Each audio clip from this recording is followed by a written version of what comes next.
Às vezes a banda é boa, mas o filme não é tão bom assim.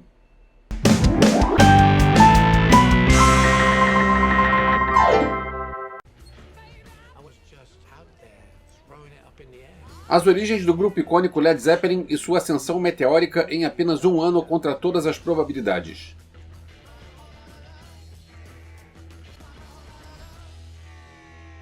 Galera, antes do conteúdo aquele aviso de sempre, se você está vendo esse vídeo não é inscrito, se inscreve aqui embaixo, dá um like para o YouTube compartilhar para outras pessoas, pode escrever um comentário que eu vou responder esse comentário. Não esqueçam que eu abri um clube de membros e uma loja de camisas online, Armário Ilimitado. O link vai estar na descrição, montink.com/armário.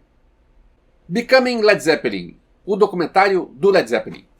Mas antes de tudo eu preciso falar que eu não sou muito fã de documentários, porque para mim um documentário só serve se eu me interesso sobre o assunto que está sendo documentado. Ou seja, pelo meu ponto de vista, quem vê é porque normalmente já nutre alguma simpatia pelo assunto. Eu curto o rock and roll dos anos 70, claro que eu curto Led Zeppelin. Então fui ver o documentário que fala sobre a formação da banda e vai até a gravação do segundo LP. Mas eu achei alguns problemas do filme. Não com a banda, mas problemas com o filme. Problemas de direcionamento do roteiro e principalmente problemas técnicos. Mas antes eu queria falar um pouco sobre a minha relação com Led Zeppelin. Como eu falei, eu curto muito o rock and roll dos anos 70. Então, claro que eu curto a santíssima trindade do rock, que são Led Zeppelin, Black Sabbath e Deep Purple. São três bandas inglesas que surgiram no fim dos anos 60. Se eu não me engano, as três surgiram em 68, isso eu não tenho certeza. Mas fim dos anos 60. E que, ao longo dos anos 70, lançaram alguns discos fundamentais em toda a discoteca básica de fãs do rock. Se você é fã, conhece esses discos. Se você ainda não conhece, então vai lá ouvir porque você vai gostar. Dito isso, eu preciso confessar que eu gosto muito mais de Deep Purple do que das outras duas bandas. Principalmente por causa de um nome, o Jon Lord. Porque o Jon Lord era o tecladista do Deep Purple, para quem não conhece. No Led Zeppelin, quem tocava teclado era o baixista John Paul Jones. Tem algumas coisas de teclado bem legais no Led Zeppelin, mas não era um tecladista fazendo aquilo. Não tinha um cara para fazer teclado. Tinha um cara que se alternava entre teclado e baixo. No Black Sabbath, quando tinha teclado, ficava escondido. Eu já conto uma história sobre isso. Mas já no Deep Purple, o teclado era protagonista. O Jon Lord era um excelente tecladista e o que ele fazia com o órgão Hammond, botei a camisa em homenagem a ele, Hammond, era sensacional. Tipo, eu também sou fã do Kit Emerson e do Rick Wakeman e eu converso com outros tecladistas, tem gente que não curte o estilo dos dois. Mas eu nunca conheci um tecladista que não gostasse do Jon Lord. Um pequeno parênteses sobre o Black Sabbath, em 92 eu vi a montagem de palco do Black Sabbath no Canecão. Ia ter um show do Black Sabbath na época do Dio. Eu vi quando eles montaram o teclado e colocaram uma cortina preta na frente para esconder o teclado. Cara, se a sua música tem alguém tocando, bota esse cara aparecendo. Lamentável. Enfim, eu sou mais fã de Deep Purple, mas eu também gosto muito de Led Zeppelin. Inclusive, eu posso dizer que eu já vi metade da banda. Eu fui no Hollywood Rock em 96 e eu vi um show sensacional. O show do Robert Plant e Jimmy Page. E foi uma noite inesquecível, porque tinha Black Crowes e depois o quase Led Zeppelin. Aquela noite foi muito boa.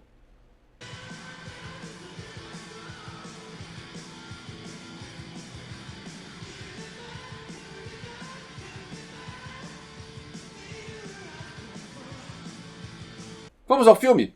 A gente vê entrevistas recentes com os três membros vivos da banda. O John Bonham morreu em 1980 e eu aprendi com esse filme que se pronuncia Bonham, porque eu sempre falei John Bonham. Eu não sei há quanto tempo as entrevistas foram feitas, mas eu fui ver agora na Wikipédia. Hoje, o Robert Plant tem 76 anos, o John Paul Jones tem 79 e o Jimmy Page tem 81. O documentário traz a voz do John Bonham, numa entrevista que, segundo o que falam no documentário, era uma entrevista inédita. Mas ficou bem legal porque eles montaram as entrevistas com os outros três junto com o que eles já tinham do John Bonham, então ficou um troço bem equilibrado. E os quatro contam como eles começaram na música e também comentam sobre algumas coisas bem legais que eu não sabia. Tipo, por exemplo, o Jimmy Page e o John Paul Jones eram músicos de estúdio e eles tocaram com um monte de gente e inclusive eles estiveram juntos na orquestra que gravou o famoso tema de Goldfinger do 007, aquele pá, pará, pá, pará. Segundo o filme, Robert Plant e John Bonham se conheciam por um lado, Jimmy Page e John Paul Jones se conheciam por outro, e eles resolveram se encontrar pela primeira vez já para levar um som e começar a banda direto. Eu não vou dizer que isso é mentira, eu já me encontrei com outros músicos para levar um som e também já rolou direto. Mas eu achei impressionante uma química desse nível a ponto deles criarem uma das mais importantes bandas da história do rock. Não tô dizendo que isso é mentira, mas, cara, se isso for verdade, é bem legal. Os quatro não se conheciam, os caras entraram no estúdio e daí começou até virar o Led Zeppelin. A gente acompanha depoimentos e imagens de arquivo falando sobre shows, turnês e gravações dos 2 primeiros discos. Algumas das imagens de arquivo são curiosas. Tem uma que eles estão fazendo um show onde algumas pessoas na plateia tapam os ouvidos. Eles realmente não estavam curtindo o que eles estavam vendo.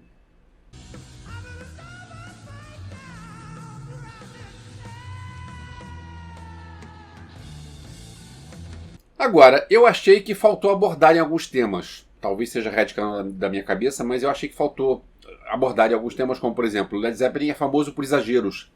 E a gente não vê nada sobre consumo de álcool e drogas. E, digo mais, segundo o filme, todos eles eram pessoas caseiras, comportamento família, todos viviam com as suas famílias. E coisa que a gente ouve falar que não era... Não sei se era exatamente assim.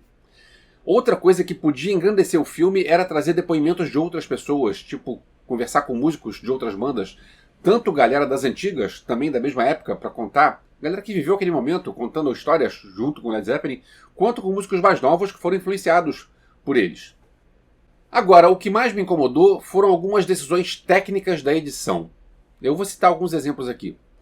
Tem um determinado momento que o Robert Plant ele fala que antes da banda ele estava sem casa, ele estava sem dinheiro. Aí ele entrou pra uma banda, e aí tela preta, e não diz o que aconteceu depois. Não conclui essa história. Things were pretty tough for me then. I had a brown suitcase and some penicillin, and I was homeless. I had nowhere to live, so I got a gig with this band called Obs Tweedle. Tem um outro momento, rola um show em Los Angeles, e eles colocaram cenas da época do show de Los Angeles, e umas pessoas dançando. E, cara, as pessoas dançando não combinam nada com a música que está sendo tocada, não estão nem no mesmo ritmo.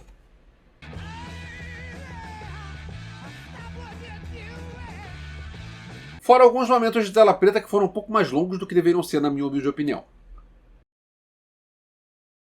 Tem outra coisa, mas eu não sei se é exatamente um problema.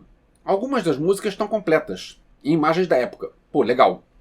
Legal você ver os caras novinhos tocando aquilo tudo durante um bom tempo, mas não são músicas famosas, não são músicas empolgantes, não é tipo um Black Dog, um Stairway to Heaven, Kashmir, porque todas essas músicas vieram depois do período retratado no filme. Então são músicas daquela época. A gente vê longas versões de Dazed and Confused e de What Is and What Should Never Be. Os fãs radicais devem ter curtido, mas, cara, ficou cansativo demais. Resumindo, a banda é nota 10. Já o documentário, esse ficou devendo. Mais uma vez, obrigado por ter chegado até o final.